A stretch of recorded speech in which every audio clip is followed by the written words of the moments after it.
Hello and welcome.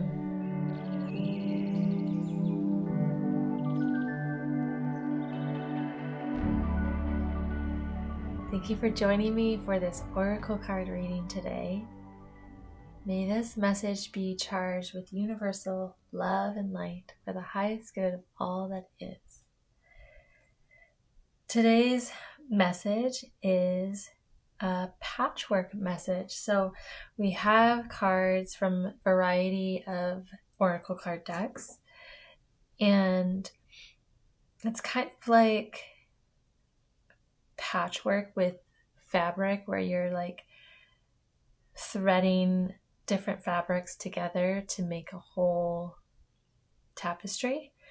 And we're going to be using these cards to integrate and receive our message today. So let's begin here and see what Spirit has for us. So it's number 40, the supernova. An aspect of your personality, the ego self, must die to make way for a new shiny star to be born. Wow, this is a big energy. This is literally what's familiar to you, how you have perceived yourself and existed in the world through more of like roles and identities within the conditioned society and the conditioned beliefs that we have. Living out that reality through your roles, identities, the daily choices that you make, and maybe even the relationships that you have, and just how you experience life. That part is no longer fulfilling, it's no longer sustaining you, and that part is just, it's dying out, and it's like an old structure that just needs to fall, and there's just a bigger, better vision for now what's aligned, now what is more resonant for you. So there's an aspect of you that is dying, and when we are faced with death, there's a grieving process that takes place. Grieving what was, and there's the unknown of what's before you, of how is my life going to feel like, what is my life going to look like now that I'm, in a whole different experience. That part of me, or that relationship, or that thing that really navigated in some ways dictated how my day unfolded, what choices I made,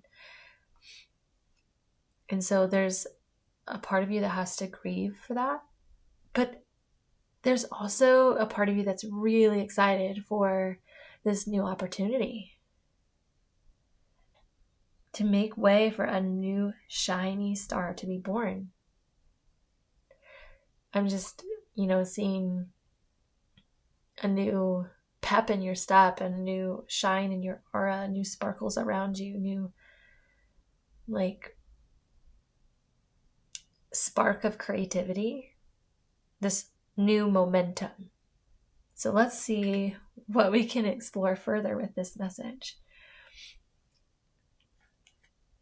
Courage. This is an act of courage. This is, there's fear here. We don't have courage without fear. So what is the fear of the part of you that's dying off? What's the fear of maybe the big emotions or feelings that you're going to have to process, the grief? And also the courage of, can you allow yourself to be witnessed? And can you, it's like the word that's coming through, the phrase that's coming through is like the power of your potential. Do you have the capacity to acknowledge and witness your own power? You have so much potential. Can you have the courage to allow your power to be known to you and to others? So when picking roses, don't fear the thorns. Have courage. With anything, it's saying with any new experience, with any kind of beauty, there's also things to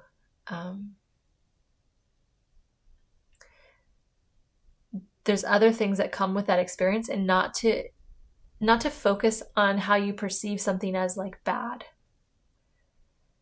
To let that fear of the bad thing overcome the beauty that can be experienced, the joy that can be had.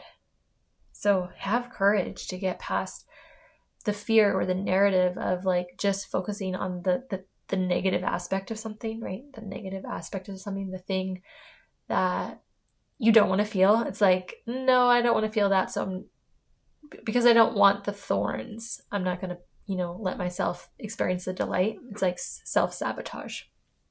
So have the courage to overcome that. Know that the beauty, the delight, the joy is far more worthy of experiencing than letting the fear keep you from it. Okay, so this card deck here is like, it's called Phases in Forest. So it's like connecting you with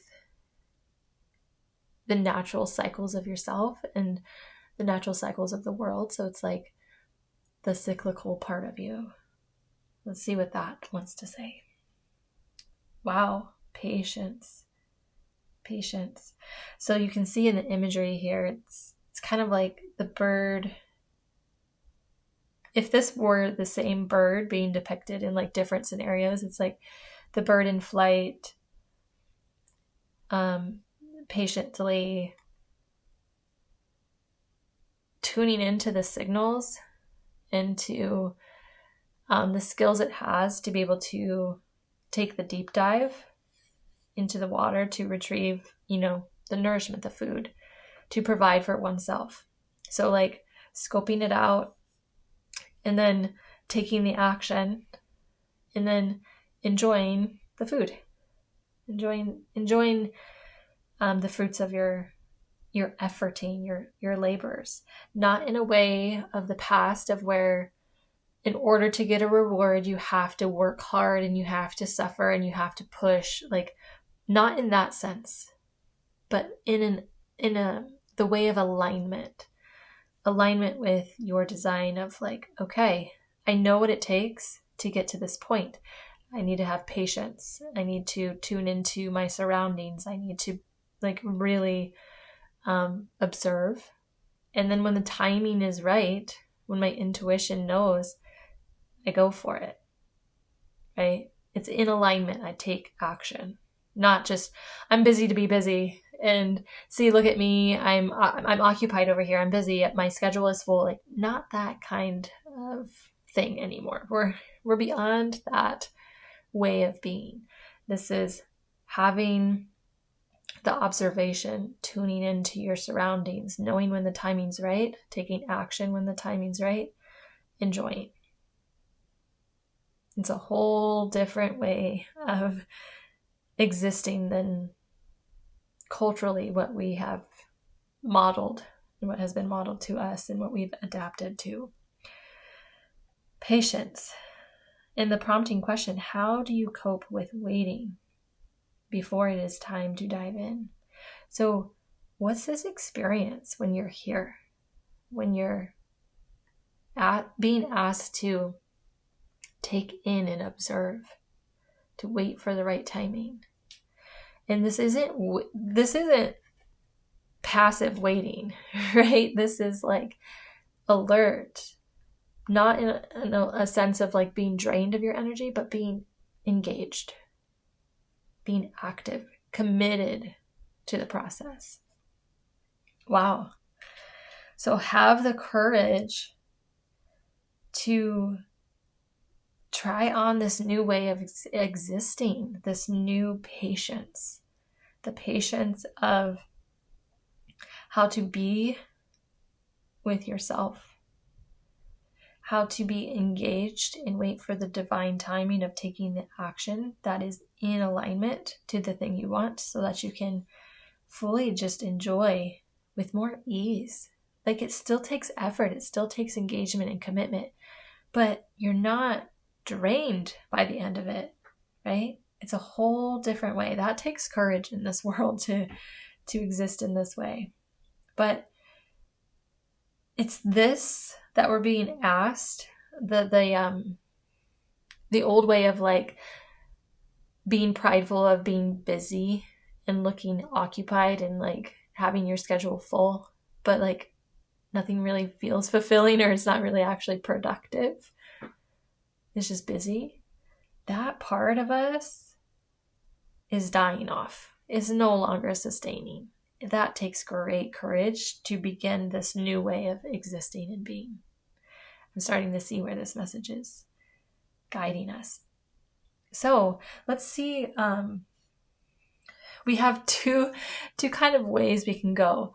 First, we can look at the shadow part of this, like what are we, what's not an awareness to us that could be helpful if we know. And then this is more of like, what does the inner child want us to know about this? I'm going to start with the shadow here. Not growing. You plant seeds, but don't tend to them enough.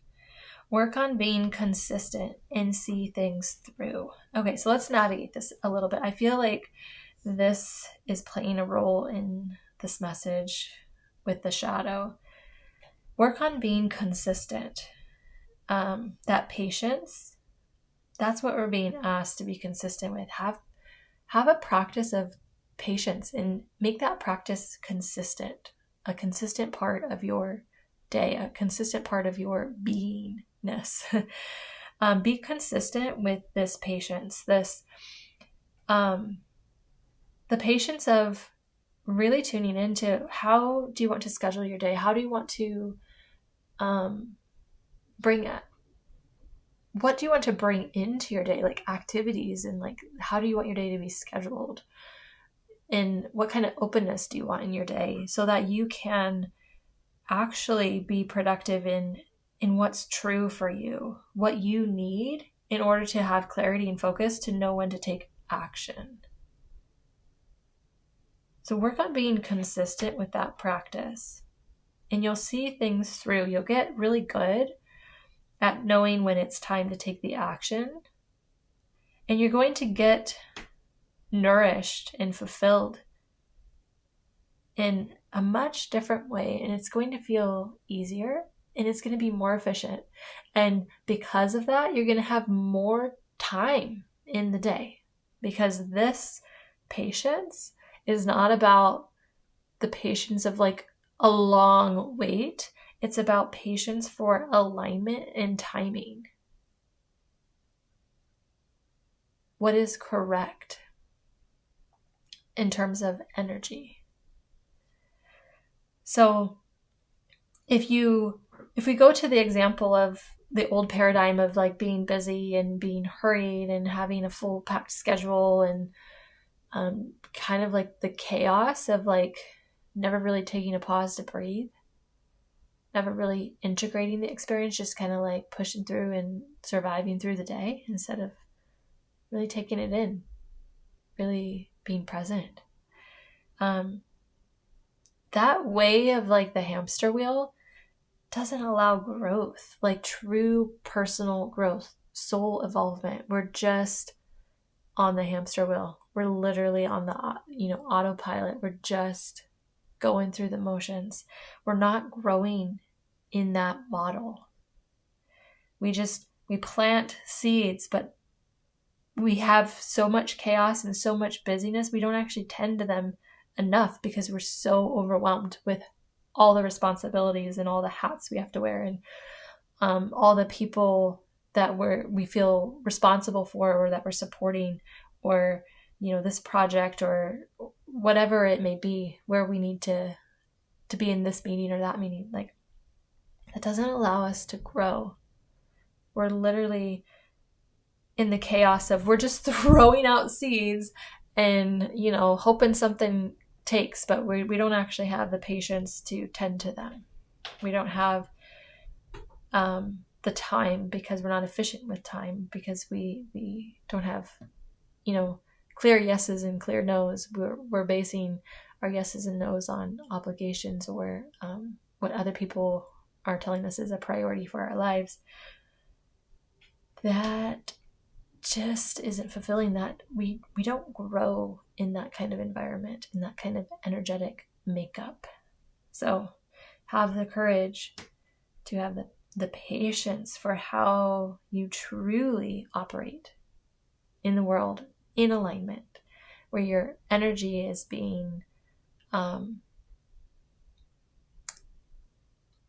lifted and your energy is being utilized in a really fulfilling way. Okay, what does your inner child want you to know about this? Number 41, the almost. You were always nearly enough. Interesting how we have enough up here too. You were always nearly enough until you realized you already were. You already were. You already are enough. We don't have to abide by the systems that we've been conditioned into, that we have to be these busy people, rising to the top of the whatever the thing is that we're there. We don't have to keep climbing the ladder. We already are enough. We already are the shining star. We just have to make room for it. We have to have the courage to have the patience for it. So I'm also seeing these books as, the educational system is not designed to feel empowered in who we authentically are. The classes that we're in were not designed for us to thrive as individuals. It's take the test, check the box, get the grade. Okay, next. You already are enough, and those systems really don't do anything to honor the true soul essence that wants to be expressed. So that's where we have to have the courage to claim that for ourselves. All right, let's see what the final card is here. Surrender the habit of people pleasing. Yes, how much does that habit come into the themes we're talking about here?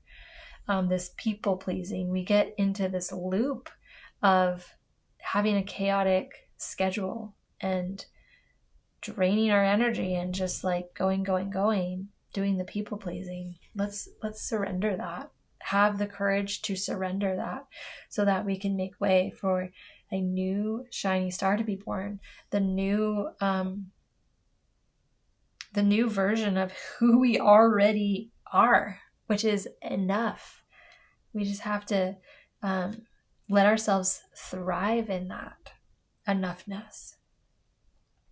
Speak your needs and be true to yourself. So this is all about the throat chakra and the solar plexus energy, is allowing your voice to be known and heard to you, and also through your voice to communicate that to others, which is setting clear boundaries. And boundaries are simply a way to make it known to everyone involved what is needed for the relationship to be healthy on both sides. And so speaking your needs and being true to yourself, that can, depending on what the metaphor is for the theme, whether it's work or relationship, or we'll just keep it at those two, but it could be any kind of example. Speaking your needs into that space and letting those needs be an expression of the truth of who you are and what you need to thrive. Focus on your own happiness instead of always trying to make everyone else happy. So how many of you can relate to, let's focus on like a job situation where you make yourself always available, that you will always cater to someone else's need, even if it's like during your lunch break, and say one of your goals is to be more consistent with the times that you're eating so that you can be more tuned into your body, but then you go and schedule someone right at when you've determined is like your lunch hour. Like, hello. That's an example of people pleasing. Like, no, that's not available, so let's look at a different date, or let's look at a different time. Like, honor what keeps you at your best. Like, are you really going to be at your best? Or are you going to have resentment that you're meeting with this person during your lunch break? Like, that doesn't set that experience or that relationship for success. Like, that's where you need to have clear boundaries so that you are also at your best, so that you can have the best experience that's possible for that interaction to take place from your point of view, from your side. And you can't control how anyone else shows up, but you can definitely honor how you show up. And it's like, set yourself up for success. Like, it's time to speak your needs and be true to yourself.